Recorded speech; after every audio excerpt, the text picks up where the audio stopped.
doing well. I'm like a ninja Labung, and for today's vlog, I would like to talk about regarding some of my realizations and what I've learned overall from one of my classes, Gelitwo, which is all about literature and in particular world literature. Let me begin by saying the modules in this course have really taught me a lot. The first one, National and Global, shows how globalization impacts the way literature and media is consumed.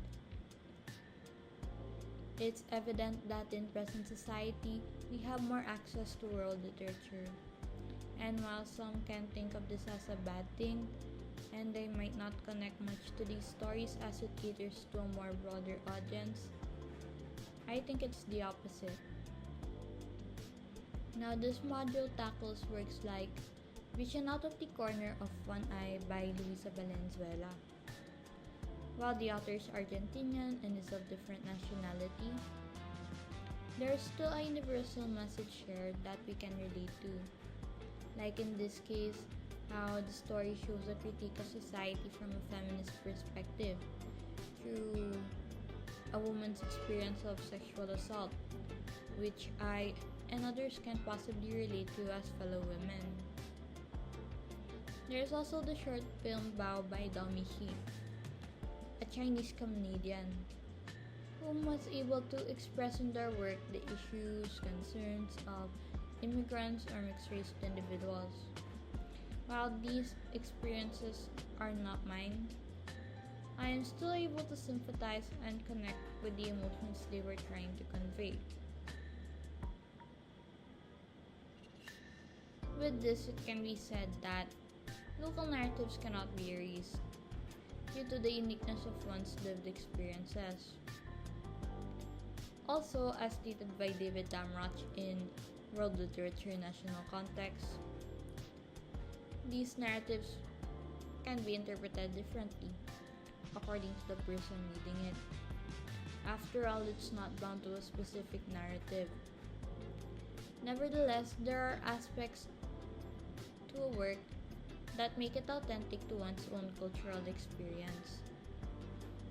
This just shows that cultural identity, one's heritage, still reflects even in literature that is intended for an international audience.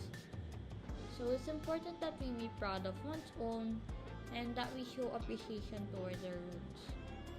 With this, I hope more Filipino authors gain outside recognition as they represent our local identity. Speaking of Filipino authors, with this we can move on to the next module, which is Colonial Past and Post-Colonial Present. The Philippines is no stranger to colonization and its impacts. Even at present, us Filipinos see the long-term effects of cultural suppression and struggles with national identity, even in simple things like language use and patronization of Western stories and works. As stated by Janelle Garcia in Post-Colonialism and the Filipino Poetic,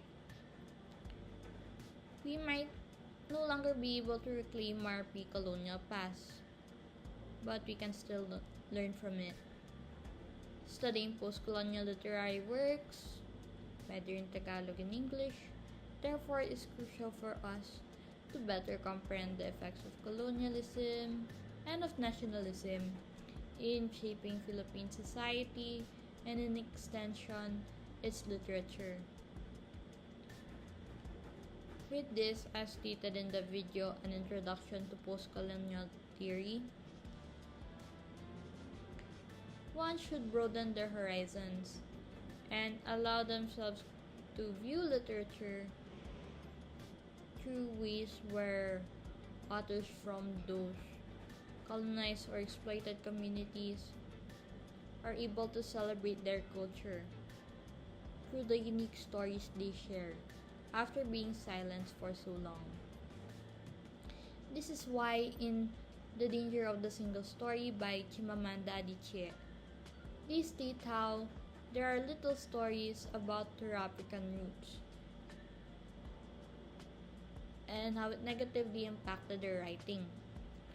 which is why stories and representation does matter in empowering and humanizing people whose stories are not heard and told as much. After all, literature should provide people with an outlet where they can regain control of their own narratives.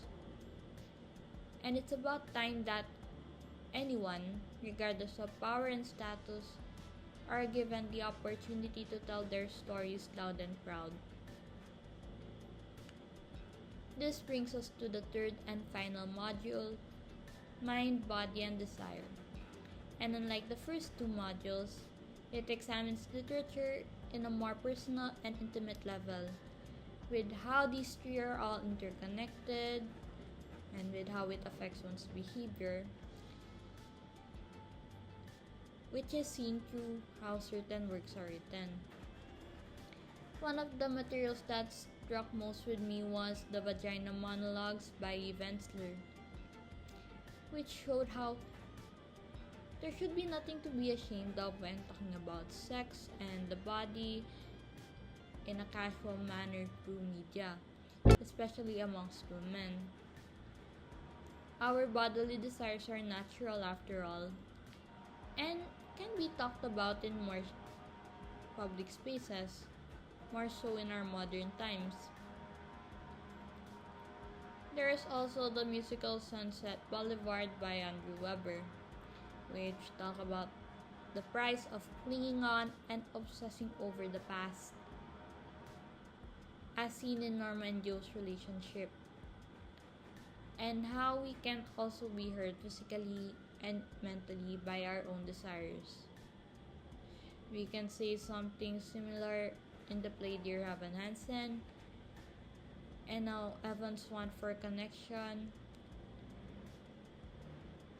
and anxiety issues made him impulsive and made him make decisions that affected his relationship with others.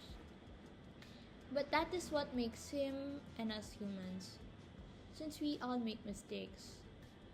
And this is why it's important we bring more awareness and education towards similar topics. How we perceive and physically act upon our desires through our emotions and experiences are entirely up to us. And with this, there are consequences, may it be good or bad. While stories regarding sex, sexuality, self-harm are still considered taboo, how nice would it be if these things were explored more through literary discourse? Since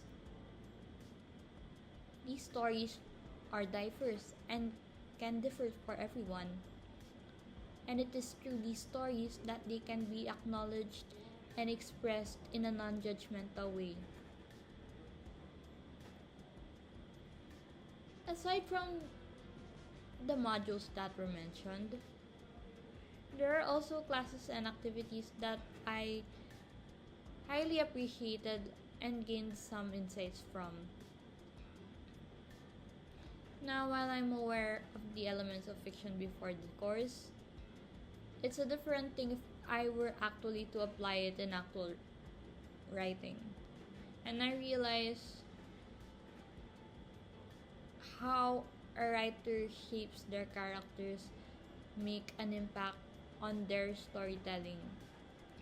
Another key takeaways when writing is the need of having to follow a simple story structure, such as the hero's journey. And while this 12-step structure may seem cliche, it can provide organization and add more depth to a work. A great example of this is looking at how Lizzie from the Black Mirror episode Nosedive developed as a character as she stopped becoming people pleasing and no longer feels the need to seek validation through her rating. Although this may be predictable for some, it made the story much more compelling through the use of the simple literary tools. Lastly, I can say that I had fun with my classes at Gelitwo. More so as I was given the opportunity to attend the movie screening of Labung starring Phoebe Waller-Bridge. And watching this screening made me realize the importance of visual media in enjoying literature. And I'll and while you can let your imagination run wild through reading, watching a play can make you appreciate the script that was written more, along with the effort that it took to make it. Waller Bridges' performance made me more sympathetic for her character than if I just simply read it. I have gained much more respect and insights on how literature is made and how it can be interpreted in this class.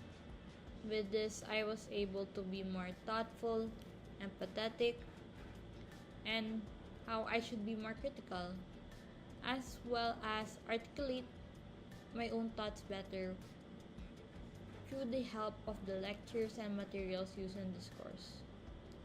And in the future, I know these skills can be a big help as I graduate and become a professional, as I continue to read, write, analyze, and enjoy literature.